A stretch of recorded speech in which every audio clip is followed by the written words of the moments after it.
que estamos en esta situación de emergencia, se ha dado mucha situación de deuda. Y también ha aumentado la consulta en el estudio, particularmente de cobros. Estos cobros de cuando los llaman por teléfono o les llega un mail o un mensaje de texto intimando el pago de una deuda, un fideicomiso, por ejemplo. Y el consumidor desconoce el monto, desconoce quién es el que los está intimando. Bueno, eso por un lado. Por otro lado, este tipo de conceptos que nos incluyen en las tarjetas de crédito, de débito y que por ahí no corresponde. Entonces, hoy justamente vamos a hablar de eso, de cobros indebidos de conceptos y de cobros ilegales de deuda, ¿sí? Cuando hablo de ilegal me refiero a la modalidad que utilizan para el cobro de las deudas, independientemente de la legitimidad o no. Claro. ¿Qué tan frecuente es? Porque vos decís, bueno, quizás con la pandemia incluso esto se agudizó, ¿no? Muchas veces hemos recibido incluso correos electrónicos donde nos escriben supuestamente como creándonos algún compromiso legal con alguien y nosotros no tenemos nada que ver. ¿Hay que responder, no hay que responder, hay que asesorarse? ¿Cómo hay que manejarse en esa primera instancia? Porque hay mucha gente que tiende a responder o que tiende también en caer en determinadas trampas, ¿no? Así es. Puntualmente sí ha aumentado el número de consultas en el organismo, en el estudio, inclusive hemos iniciado ya en muchos casos las acciones legales correspondientes. ¿Qué es lo que ¿Cuál es la modalidad? Llega un mail, un mensaje de texto o un llamado de un estudio jurídico por el cual se intima una deuda que el consumidor tenía con tal entidad. Frávega o una entidad bancaria, Banco Francés, Banco Galicia, a modo de ejemplo en realidad, siempre es una entidad que por lo general cuando utilizan esta modalidad de cobro el consumidor desconoce, o sea, desconoce a la entidad o desconoce el monto de la deuda. Los mensajes son mensajes de texto muy cortitos, sí. Donde dice, por la presente se le intima, si no en 48 horas procederemos al embargo, y ahí es cuando se asustan. Piensan que efectivamente en 48 horas les van a embargar. ¿Qué es lo que sucede? Si el consumidor procede a pagar por temor al supuesto embargo, puede suceder que lo que esté pagando no se impute a una supuesta deuda. Esto en el caso de que la deuda sea real, claro. ¿Sí? Por lo general, las entidades bancarias, como habla recién en el ejemplo, Banco Francés, Banco Galicia, Banco Santander, son otras las metodologías que utilizan. Pero ¿qué es lo que sucede? O sea, que el remitente es falso, digamos. En realidad, cuando son deudas viejas, viejísimas, las ceden, las venden, claro. ¿Sí? Y el que cobra es un fideicomiso. Entonces, el mensaje no llega a nombre de la entidad bancaria o de la empresa de electrodomésticos o de la financiera. Llega, el que intima es un fideicomiso por una cuenta de, y ahí es donde cita al primer cliente. Puede ser falso o no. El tema es de que no pueden tomarlo como cierto o verdadero. ¿Qué sucedió en estos casos que te estoy contando? Nos comunicamos al teléfono, porque ellos siempre ponen un teléfono, y cuando yo pregunté, porque lo que interesa acá es saber de dónde viene la intimación, si del fideicomiso, y como no va a ser del fideicomiso porque el consumidor dice yo nunca contraté con esa empresa, claro. Hay que explicar, lo que hacemos es explicarles que en realidad lo que hicieron es comprar la deuda, y ahí es donde empezamos a averiguar de dónde efectivamente viene la deuda. Cuando lo sabemos es cuando recién nos podemos comunicar con la supuesta empresa acreedora y saber sobre todo cuál es el monto de la deuda. Porque ellos pueden enviar un mensaje y decir usted debe determinado monto, pero nosotros tenemos que saber cuál es el capital, desde cuándo está la mora. Porque y cuál pasa es el también con aplicable. La telefonía celular, viste que uno muchas veces ha tenido una determinada compañía, cambia de compañía y en eso, digamos, en ese trajín, en ese interín, otro compra, como vos decís, la deuda, quedará un remanente, no sé, de 30, 100, 200 pesos, pero termina generando todos estos conflictos, ¿no? Así es muy común, porque cuando el consumidor cambió de empresa, por lo general no quedó un mes entero de abono, quedaron días, que es lo que la empresa cedente después cobra. Cuando pasa mucho tiempo de la deuda y cuando lo venden, son estos justamente fideicomisos o estos estudios jurídicos que vienen con estas metodologías agresivas de cobre. ¿Por qué digo agresiva? Porque por un mail o por un mensaje de texto intiman a modo de verdad, porque los he leído, me los han mostrado, hemos enviado inclusive cartas, documentos, porque en 48 horas les embargarán los bienes, en 48 horas les llegará el mandamiento de embargo, y eso no es real. Claro. En primer lugar. En segundo lugar, en muchos de los mensajes de texto ni siquiera se informa el monto que se debe.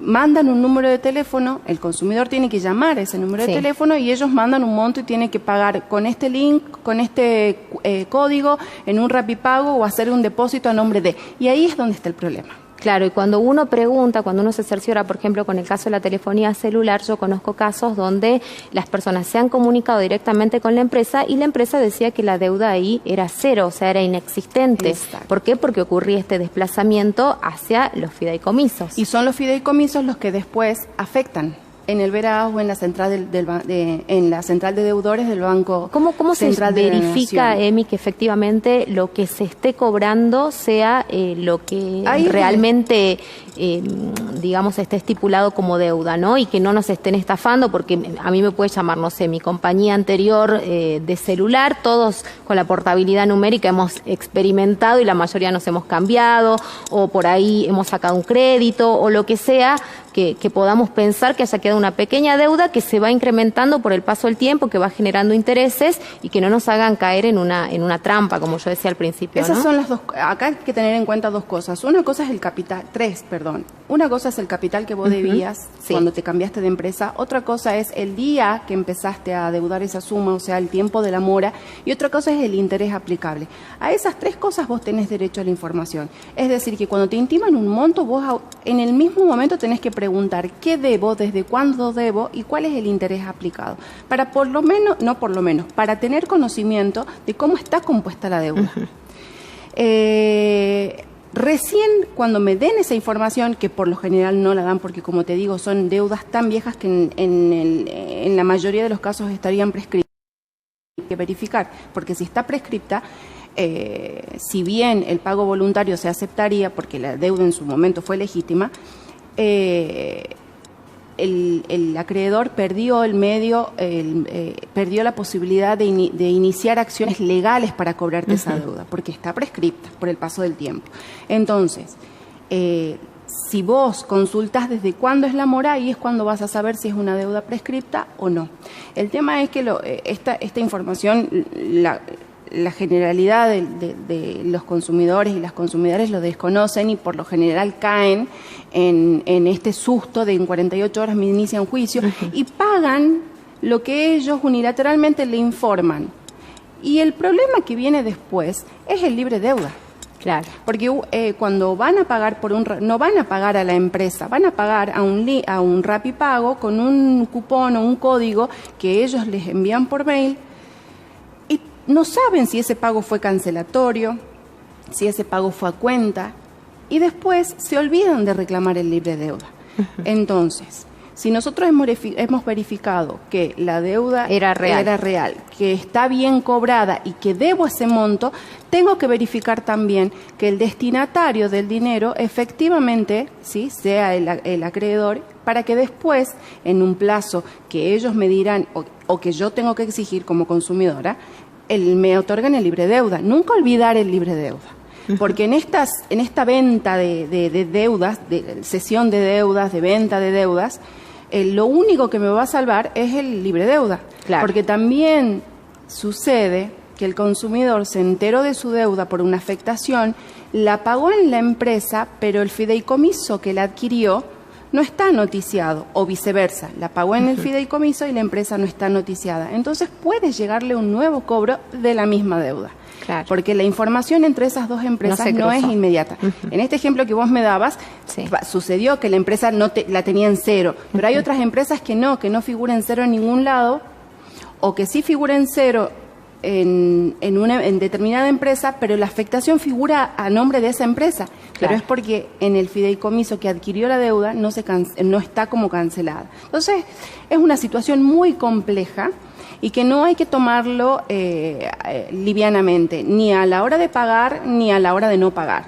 Hay que asesorarse, hay que interiorizarse para poder salir de esa situación, porque la afectación también les altera la situación crediticia y eventualmente les genera perjuicios en ese aspecto, y lo que se podría solucionar en un momento pueden pasar años, y al momento de necesitar, por decirlo, un crédito, este problema puede demorar más en resolverse. Entonces, cuando reciban un mensaje, cuando reciban un mail o cuando reciban un llamado de teléfono de una empresa acreedora, inmediatamente comunicarse y pedir la información correspondiente. Si no pueden hacerlo, bueno, pedir asesoramiento con un abogado para enviar las cartas documento o pedir una audiencia de mediación o eventualmente iniciar las acciones legales, justamente para terminar con esto. Dejar la deuda en cero, ya sea cancelándola o si está prescripta, poder obtener de todos modos un arreglo con la empresa o el libre deuda. ¿Cuándo prescribe ya una deuda? ¿Qué tiempo tiene que pasar? Depende. La deuda por tarjeta de crédito no tiene el mismo plazo de prescripción que un crédito bancario o que el tema de la telefonía. Es decir, todos tienen un plazo diferente. Y también hay que tener en cuenta que en estos casos las intimaciones intermedias interrumpen el plazo de la prescripción. Por eso digo, es un tema complejo que hay que analizarlo y hay que interiorizarse. También puede suceder que haya afectaciones que ya estén, digamos, ya se haya cancelado y la afectación sigue. Claro.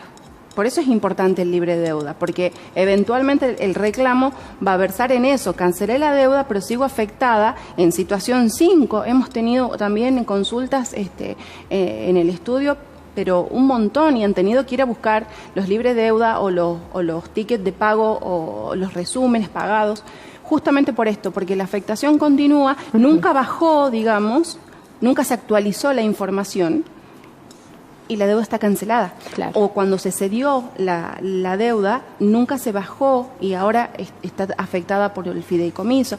Es una situación, sí, que da para muchas charlas acá, porque es muy complejo y es más común de lo que pensamos. Ahora es más común, creo, han aumentado, por lo menos, digamos, lo digo desde mi lugar en lo que me consultan diariamente, ha aumentado considerablemente este tipo de cobros.